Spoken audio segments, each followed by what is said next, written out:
Good morning, saints, snitches, and the rest of y'all still lying in the group chat. Welcome to Morning Tea and Allegations, where the devil gets no mic and the truth gets the final say. Just to get some. Hey, hey! She don't run on rumors, she run on receipts. Sanctified shade with the screenshots to preach. This ain't just gospel, it's gospel flow. She prays, she claps back and lets the spirit go. Bible in one hand, the docs in the other. She speaks with fire, can't silence the truth. Hosted by Bianca, the snitch with a mission, calling it out, cause our children deserve better. Morning tea and allegations, pouring truth with no hesitation. Accountability in rotation. This is gospel education. Transparency is our foundation. Integrity leads the conversation. No rumor, no speculation. Just facts, receipts, and revelation. Morning tea and allegations, where faith walks bold through shady temptation. No fake tongues, no false relations. Just truth, conviction, and conversation.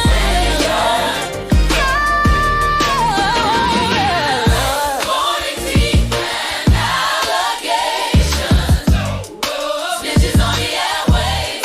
Known again, yeah. Allegations. Snitches on the airwaves. Morning tea and allegations. Snitches on the airwaves. Good morning, good morning, good morning, good morning to you. Yes, indeed. Welcome to season 4 of Morning Tea and Allegations. And oh my goodness, okay. Yes, indeed. Yes, indeed. We got some things to talk about here. And I am just tuning in to the chat. And I see y'all on the chat, y'all live with me, and I appreciate that. Yes, indeed. I'm here with my teddy bear Snuggie, y'all, and I want to be very comfortable when I do this broadcast moving forward, because there's a lot of things that are going on in education and politics, and I am unapologetically showing up. So I'm glad that you're here. We got some things to discuss, okay? All right. So let's go ahead and get started with our church announcements. Amen. So let me go ahead and get all of this queued up for you, because I need y'all to know what is going on. Okay, so for the church announcements, we're going to get started with the Sunshine Education Coalition. The Sunshine Education Coalition is kicking off the series for the Parent Code workshops. Their next workshop is August the 27th at 6:30 p.m. Eastern Standard Time. The topic of this workshop is Discipline Policies One-on-One.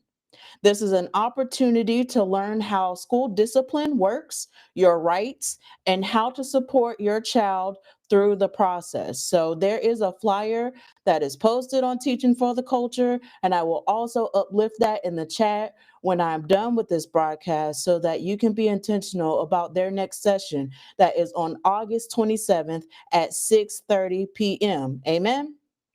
Amen. All right. We're going to move to check the cell phone. Now, I want y'all to go on this adventure with me. Okay. I am going to pretend to be a 13-year-old child using Roblox for the first time. I'll be documenting this journey of creating a profile and exploring the platform. We're going to be talking about Roblox later in the program and why it's important for parents and caregivers to be aware of what our children have access to. Okay? All right. So the next thing here on the docket here is Canva. Okay? Canva has been such an amazing tool, okay, for me creating these graphics, me creating this program. And so I just want to uplift that Canva has been a partner in this for me, being able to create this programming and all of that good stuff. So I have my partner link that you can go to. I'll put the link in the chat so that you can get 14 days free. If you are a K-12 educator, make sure that you're getting this platform for free. Okay. Please make sure that you are using this because it is such a valuable resource. And I will be offering classes and workshops on how I use Canva and teaching you how to do it too. So join me on the mailing list on my website. And again, I'll put all the links in the chat so that you can catch up. And the last thing on the church announcement, as I was preparing for the show, I had sent a message to my equalizers in Patreon, and I was giving them a review of the topics that are on the docket and an opportunity to be behind the scenes as I've been working on this. And so whenever I go live, after and before, Patreon is going to be the place that I'm in. So I will make sure that I post a link there so that you can have access to it. And so that concludes our church announcements. Amen. Amen. Woo child. Well, we got a lot of things on the docket. And let me just drink my tea. Mm-hmm. Woo child. Well, okay. So the last time that I did Morning Tea and Allegations, it was published on February the 24th, 2024. February 24th, 2024. So I did the math because I was really, really intrigued. And that is a total of 529 days. Oh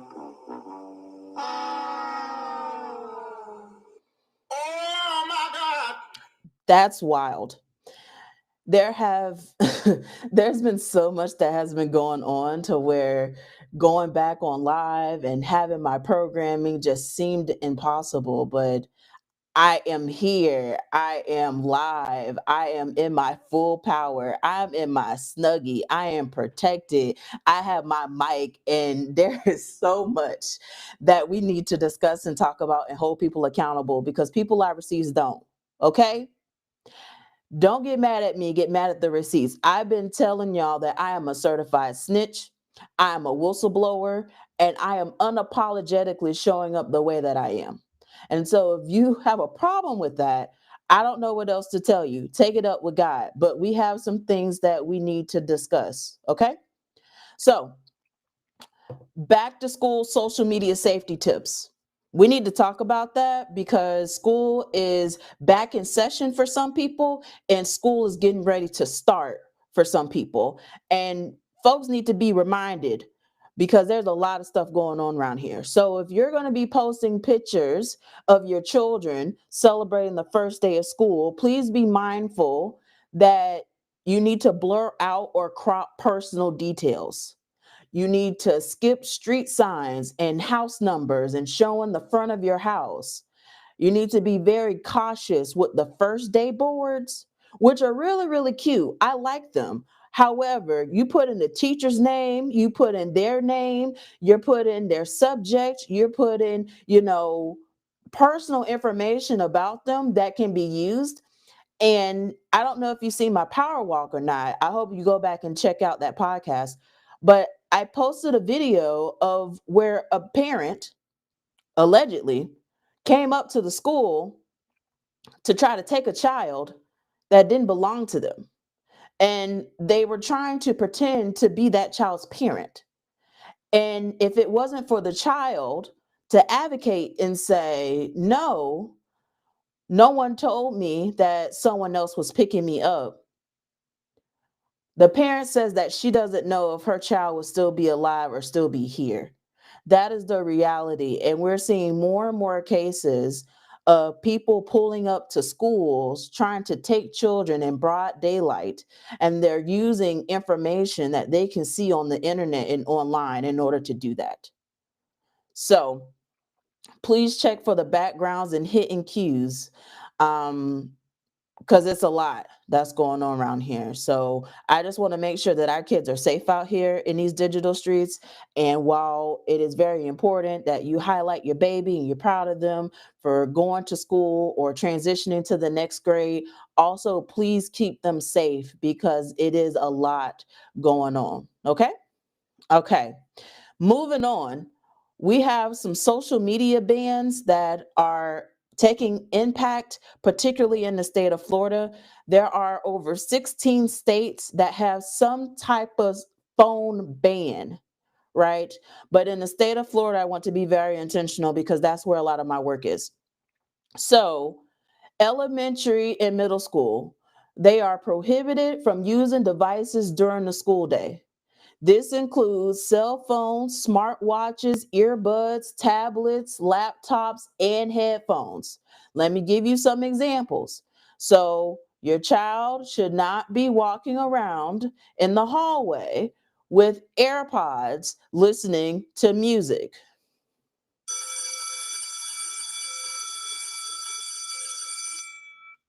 Your child should not have Beats headphones during school day walking around listening to music.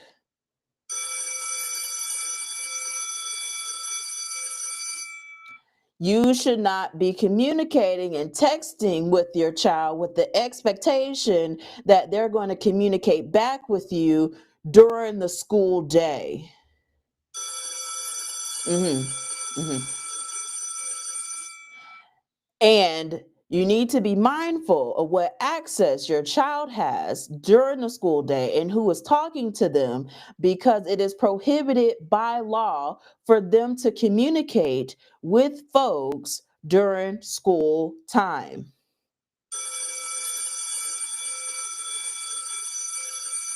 Okay. So elementary and middle, completely prohibited. Okay. And that again goes to the smartwatches. Okay. So these smartwatches and tablets and laptops and even the smartwatches, folks had questions about having the smartwatches. And in high school, it is procedures that are developed by each site. So you would need to reach out to your high school to see what is their policy on the phone and so that you can be prepared for what you're walking into. Okay. So that was a lot. Let me sip some tea here with this.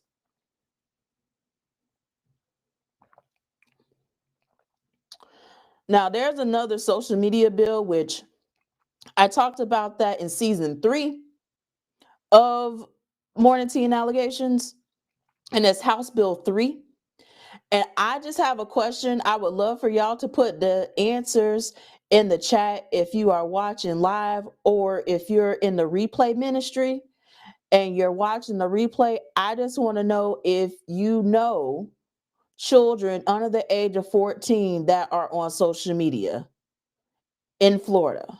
Yes or no? Let me know because there's a law that prohibits that, but we are seeing that there are still children under the age of 14 that are still on social media, that are still using these platforms that are supposed to be banned, that is not allowed for them to do.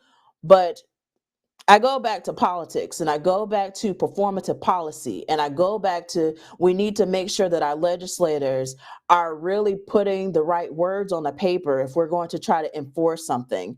And the conversation about social media and about safety is right up my alley. I've been talking about this for quite some time. There are several articles that are published about this work that I'm so passionate about. But we need to be very intentional because there are a lot of things that are happening. Again, I'm going to show you something about Roblox. There's a lot of things that are happening on these different platforms, and we need to be intentional with it. So the question is, are children under the age of 14 still on these platforms? From my experience, the answer is yes. But I do want to know from y'all, what have you been seeing out here, particularly as we're talking about these laws? Now, I got to migrate over to Hillsborough for a moment because the conversation about teacher pay.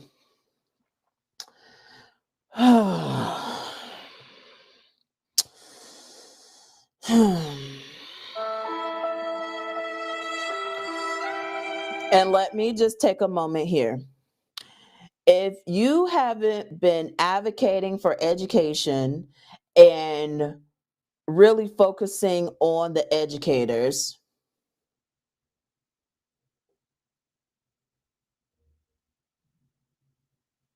shut up. If you don't have any experience working in the classroom and know the conditions of what it's like, shut up. If you are not intentional with the process of education and you just want to just say things just to say it, please shut up, because it's not helpful. Okay? So teacher pay, I don't know if you know, but the state of Florida is ranked 50th in the nation. 50. 50. And there have been a lot of propaganda that has been published about these teacher raises. We're going to talk about it. So let me share my screen because I actually want to share this receipt with you because I need y'all to see this letter here that was written by the education commissioner. So this is what he say. So he sends a letter out and basically says that the local unions are delaying increases and that they're playing politics. And he is saying this on social media, on Twitter. And I'm just sitting here like, the state of Florida ranks 50th in the nation. And you have the audacity to send this memorandum to all district teachers to say that the local unions are playing politics. What?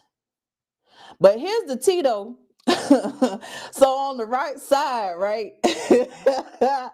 of the tweet, there's somebody that commented under the new education commissioner's post. Okay. And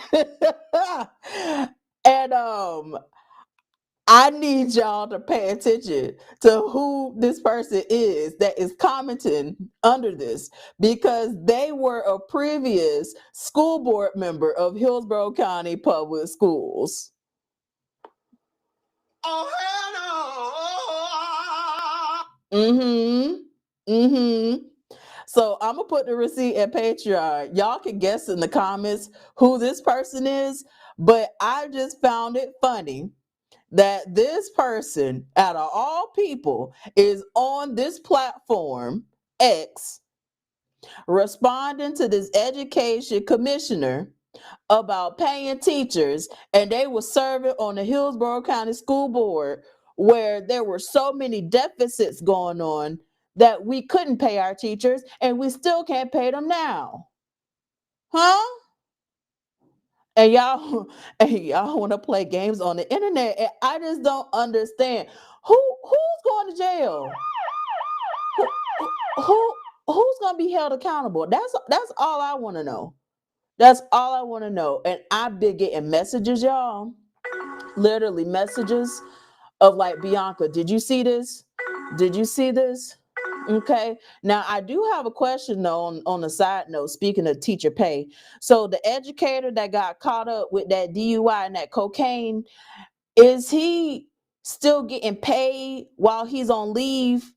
I'll have to do a public records request because I have some questions about how they pick and choose who to put on leave and who to pay when they on leave. There's a lot of discrepancies with that. And I just have questions.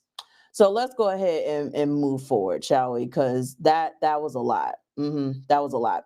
So Governor Ron DeSantis said that Florida is ranking number 1 in school choice, with 1.4 million students exercising the option, and homeschooling enrollment increased by 60%. I just want to say that again so that I can make sure that y'all hear what I'm saying. So our governor, Florida's governor, Governor Ron DeSantis, Ron Dion DeSantis, said that Florida is ranking number 1 in school choice and that homeschool enrollment has increased by 60%. I just want to uplift that there are financial implications of this, y'all. There are financial implications of this very thing. Families for Strong Public Schools is hosting a virtual event that I think you should attend. The event is called Charter School Reckoning, Unmasking the Impact on Public Education. It is on Thursday, August 26th at 6 p.m. Eastern Time. And I'm going to post the link in the chat so that you can sign up and register for this event, because it is something to just see the numbers of the financial impact that is happening with the legislation that is allowing all of these different options while underfunding public schools. And I am thankful that we have options. However, we cannot underfund public schools in the process of that. And we cannot have regulation that is not equally yoked with other school options. For example, just getting public records, for example. The red tape and the obstacles to get records for charter schools is completely different than getting records for public schools. Why is that? It even goes down to contracts, contracting, construction, you name it. There's a policy where it makes it easier for charter schools to get things done than public schools. It's wild and something to investigate. So I'm just going to continue to uplift that Families for Strong Public Schools is hosting a virtual event that I really think that you should attend. And the event is on Thursday, August 28th at 6 p.m. Eastern Time. Amen. Okay. So I want to play a clip from Aaron with Fox 13, because there are some headlines about these teacher raises. And if you ask the educators, they will say where. So let's roll the clip. New at 6, Hillsborough County teachers are back in the classroom as they prepare for the first day of school. And they're also getting ready to see a bump in their paychecks, thanks to voters who approved a property tax increase so that teachers can get paid more. Fox 13's Aaron Mesmer is in our newsroom tonight. So Aaron, when will school employees actually start seeing that extra money? Allie, we're told that pay increase will be reflected right away in their first paycheck of the school year. And as you can imagine, teachers are looking forward to it. What else? These are all games. It's a new classroom for Libby Carter. They like those. And soon she'll have a new group of students at Ballast Point Elementary School in Tampa. We're in the thick of it. We're setting things up. We're very excited. We have a lot to do before the students come back. That's not all that's new for Hillsborough County teachers. Their paychecks are going up too. It means that I'll be able to kind of have some more wiggle room and be able to afford living. In November, Hillsborough voters passed a property tax increase to give teachers a raise. On average, Florida teachers make about $53,000 a year. That'll go up $6,000 for Hillsborough educators and $3,000 for support staff. The bump in pay will start immediately. I think that's a big testament to the community involvement and how much they appreciate and respect our teachers. At the same time, property owners are about to see how much that millage increase will impact their taxes. So they should be expecting in their mailbox their notice of proposed taxes. Hillsborough property appraiser Bob Enriquez says those assessments, known as truth in millage or trim notices, will go out August 18th. Homeowners will pay an extra $1 for every $1,000 of assessed home value. But on the average, it'll be about $250 based on the median home price. Enriquez says homeowners can ask for a reassessment if they don't agree with the notice. And especially in a year like this where we've had so many people that had damage as a result of the storms, we may not know that as of January 1st, 2025, they still had damage, they hadn't addressed it, and those kinds of things. We need to know so we can try to address it and adjust the value as such. I love working with her. Meanwhile, teachers say the added revenue for the district will go a long way. There are a lot of expenses. There's a lot of food expenses, and there's expenses for living and things like that. So it's definitely helpful, and I definitely will be very happy to have it.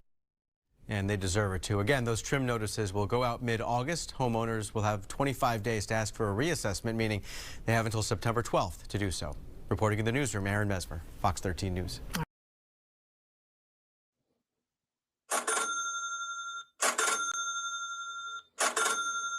Okay. So the headline is very misleading because our educators in Hillsborough County Public Schools did not, let me repeat, they did not receive a raise. They received a supplement which will have to be voted on in 4 years. One educator commented on that video on YouTube, and I'm going to post a link so that you could see the source link of what I just shared with you. And the educator said that with the supplemental increase, that he will receive roughly $7.36 extra a month.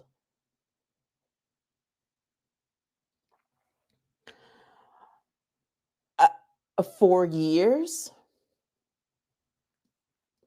I've been on this platform talking about teacher pay, talking about how the district has been misleading the community as it relates to their fiscal responsibility and oversight, and how our teachers and our support professionals get the short end of the stick. And yet again, we have headlines that they are receiving raises, and that is not true. That is not factual.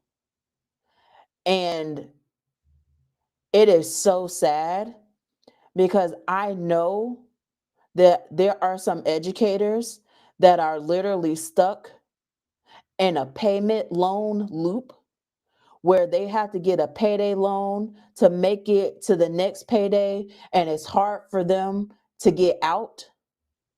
There are educators that are selling plasma in order to make additional money. You have educators that are Ubering or Door Dashing or doing shifts with Amazon just to make ends meet. You have bus drivers and custodial workers and the support professionals that are barely getting by. Meanwhile, the price of everything is going up. And mentioning that the millage and the money that's being collected to quote unquote give teacher raises, the educators are paying that too. So we have to be very careful, which is why I bring up Aaron with Fox 13 and any other news agency that is reporting on education, that we are very intentional with our reporting and the things that we say, because that headline is disingenuous.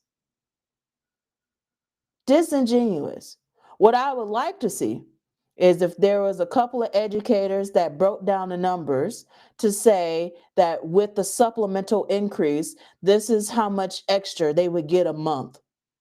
That would be good reporting. Like the comment where he's like, I'm going to get, roughly, $7.30 something extra a month, what is he going to do with that? So we really need to have these tough conversations. And unfortunately, in our government, we have state leaders that are politicizing this whole process, knowing that we are 50th in teacher pay in the state of Florida. And it's not right. And I'm going to continue to use my voice to advocate and fight for our educators and our support professionals because they need a voice that's not afraid of retaliation, which takes me to the next part of this show. The next part that we're going to talk about is educators' confessionals. So, there are different Facebook groups that are out here where educators post anonymously on the things that are going on. And I'm glad that there are spaces for that. There are some things that I saw that I want to highlight because I'm going back to the fact that one, educators, we need to make sure that we're reading our teacher's contract so that you can be empowered to know what is your responsibility and what is not your responsibility so that you can make an informed decision. Some people say, no pay, no way. And that's funny to me. But as someone who's been in the classroom and who has taken more duties than I should have, I am warning every educator and support professional out there to make sure that you are very well aware of your contract and what is required and what is not. So, this is the first confessional.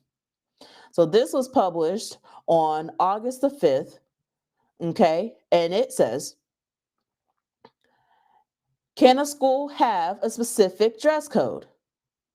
Apparently, this school has a handbook that says that they cannot wear jeans. And if they wear jeans any other day besides Friday, they will be marked on their evaluation on professionalism.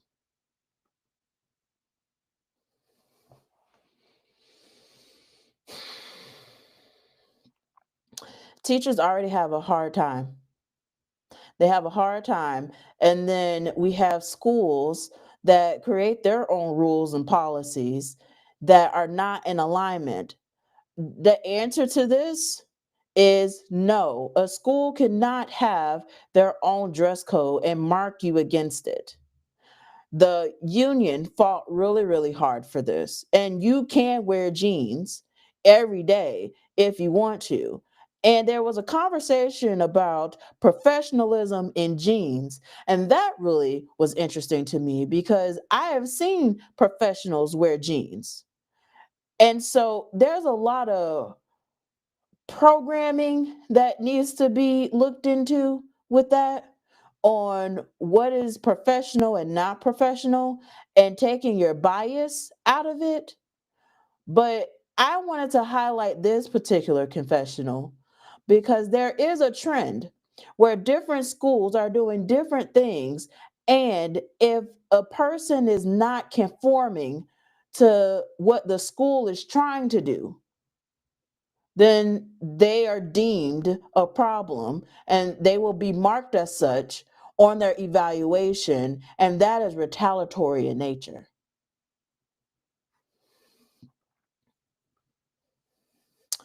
The next confessional, it says that the administrator says that they can't take their third grade students to recess because of low reading scores.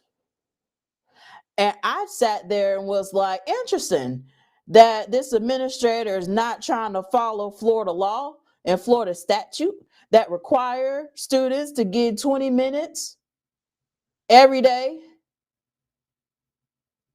So I'm posting these confessionals because I'm opening my inbox back because it's time to snitch on these administrators and these district leaders that are creating these rules and obstacles when it's already hard enough. It is already hard enough. And I haven't had experience of being in the classroom when COVID has hit. But I know that the conditions got worse after that.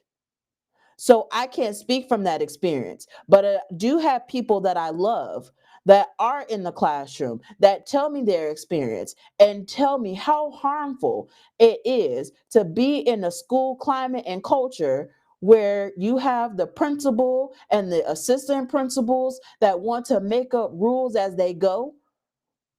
And that's a problem.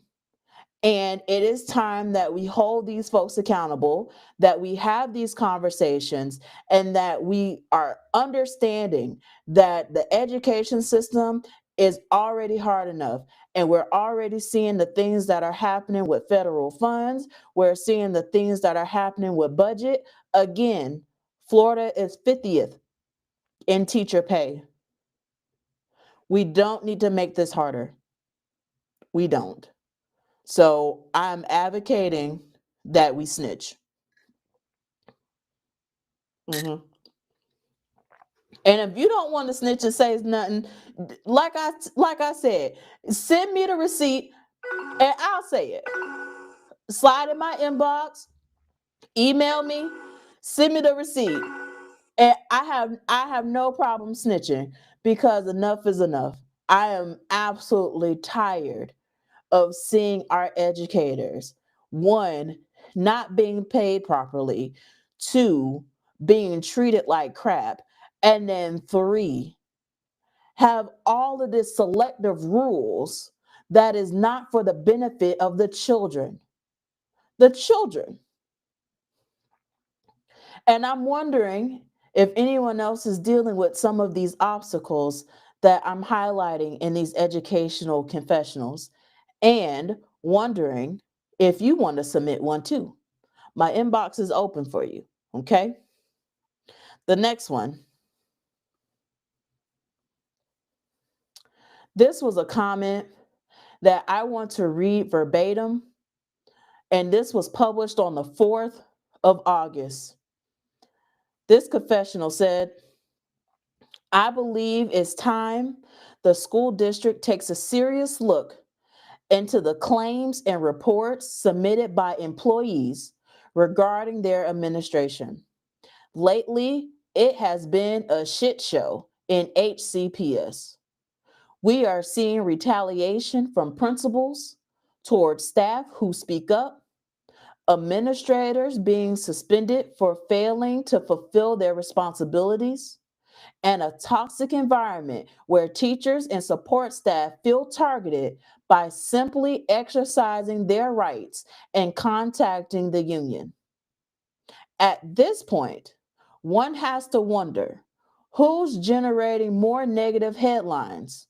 School administrators who are getting suspended, fired, or arrested, or the employee who is seeking the district for support? The district must do better. Leadership should foster a culture of accountability, transparency, and support, not fear or dysfunction.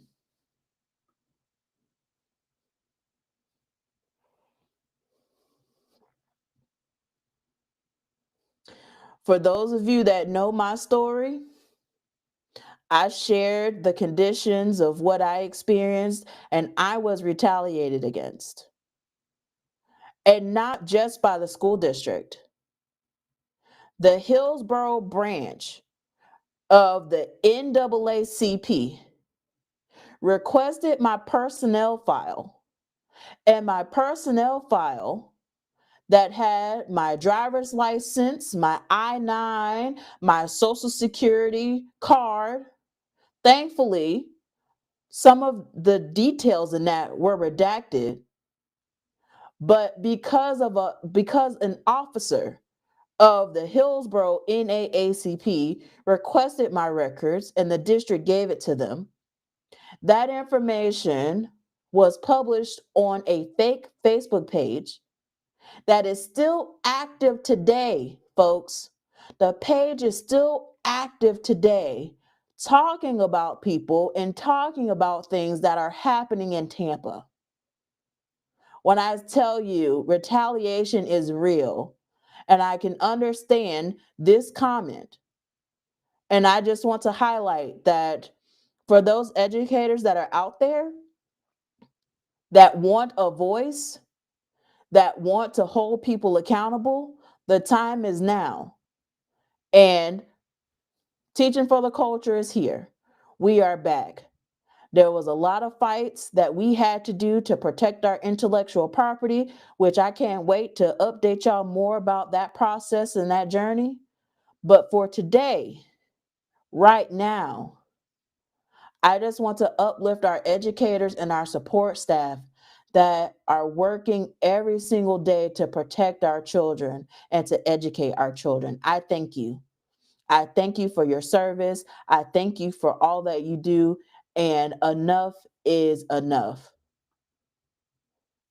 Enough is enough. I am so sorry to those educators that have to post anonymously because they know that if they disclose their name, that someone is going to take a screenshot and tell on them and make it seem like they are trying to ruffle the feathers or to change the culture when they're literally reporting on what's happening and what's not right.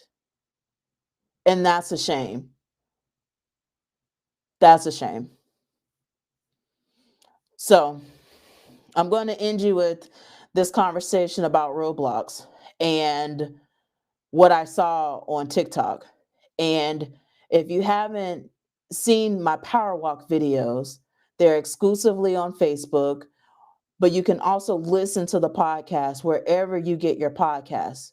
So Roblox is a mechanism, an app, a website, a gaming platform. According to the website, Roblox says that it is an ultimate virtual universe that allows you to create, share experiences with friends, and be anything you can imagine. The video that I'm going to share with you has some really, really colorful language and explicit content. So viewer discretion is advised. But I want to share this video with you because I just want to talk about it briefly. And with the work that we are doing here at Teaching for the Culture and with Check the Cell Phone, all of this is important because we need to protect our children offline and online. Here's the clip. Let me put y'all right here because I got a lot to fucking say. I don't know who the fuck created Roblox, but you need your ass beat and your ass needs to be locked the fuck up and the app needs to be completely gone away from the app store. Cannot download it fucking anywhere because let me tell y'all something. Do y'all not have some type of fucking policy or some type of security or something for motherfuckers to fucking go through to play on this fucking game? Why the fuck I'm sitting here laying next to my son, editing on my phone, and he's spelling out. He's like, Mom, what does this say? I said, okay, spell it out. He's spelling it out. I'm not understanding what he's spelling, so I look over to see what the fuck he's talking about. Why the fuck I look over to my son's screen, and I see this shit?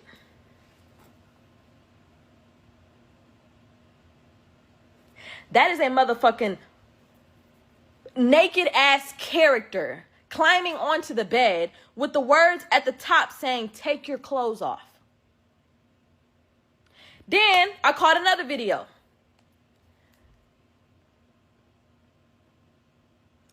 A naked character on top of another character spelling out a moan talking about some Now, mind you, before I recorded the second video, the motherfucker was bouncing up and down on his character. Look, if y'all get in my motherfucking comments and y'all go against anything that I'm saying, or you don't agree with the way that I'm acting or agreeing with what I'm saying, you're a fucking problem. Because in this household, I do not subject and expose my child to adult conversations or adult things. Period, point blank. Bottom fucking line. This shit is fucking disgusting. Then I said, let me go through this fucking app. Mind you, my son can't fucking read, okay? I'm going through the app. You get to the motherfucking chat. It's a motherfucker in here who's 23 years old calling 12-year-olds and 13-year-olds hot based off of a motherfucking character. Let me just fucking read. Let me just fucking read. The 23-year-old says, I may be poor, but in person I look so hot. This girl, her name's Lee. I ain't gonna even call out the fucking, but she says, but I'm 12. He says, to be honest, I'm 13. JK, I'm 23, but don't tell anyone. The 23-year-old says, no, I'm sorry. The 12-year-old says, I'm 12, but what would you do if I would have been 10? The 23-year-old goes, I would still date with you. The 12-year-old goes, but are you for real? 13. He goes, yeah, JK, of course, I'm 23. She says, oh, you scared me. He says, so what's wrong with the age I'm at? It's about the beauty in you. Roblox, get it the fuck together. Please get it the fuck together. This is fucking sick. I'm fucking mind blown. And I'm coming from a place of being a parent who is scared of shit like this. Even though I have all boys, it can happen to boys and girls. But this shit right here, I'm fucking disgusted. I'm honestly fucking disgusted. And I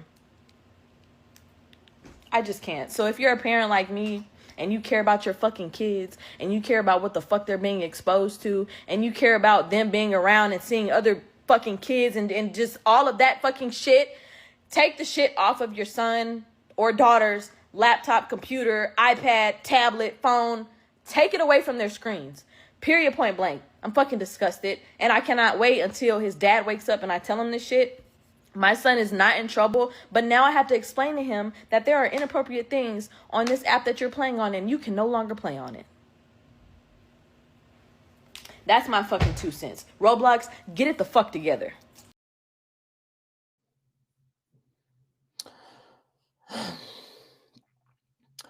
I was sharing in the comments for those that might not see it. I had an opportunity to do some research about Roblox, and there were screenshots of different spaces that children can go into. And they had created a space in the likeness of Diddy, particularly around the time that he was dealing with his trial and he was being talked about. They had spaces in there in Roblox for people to go and interact.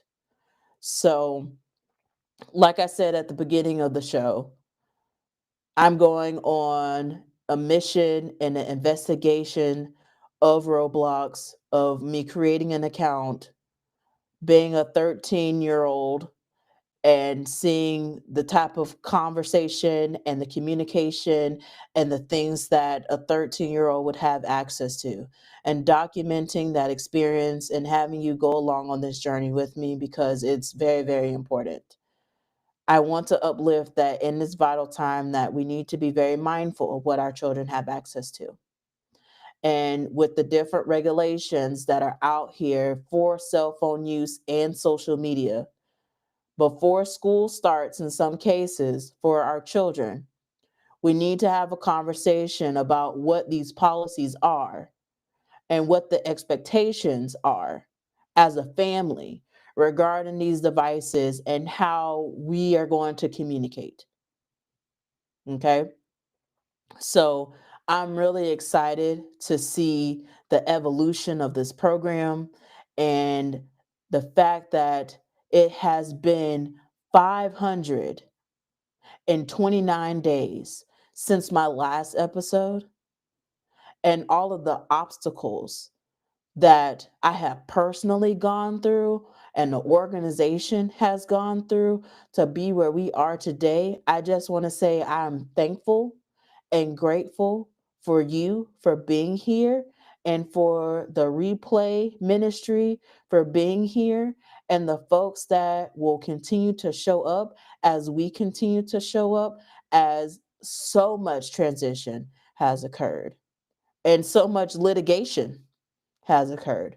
But I'm glad that teaching for the culture still stands. The power of the ing is here.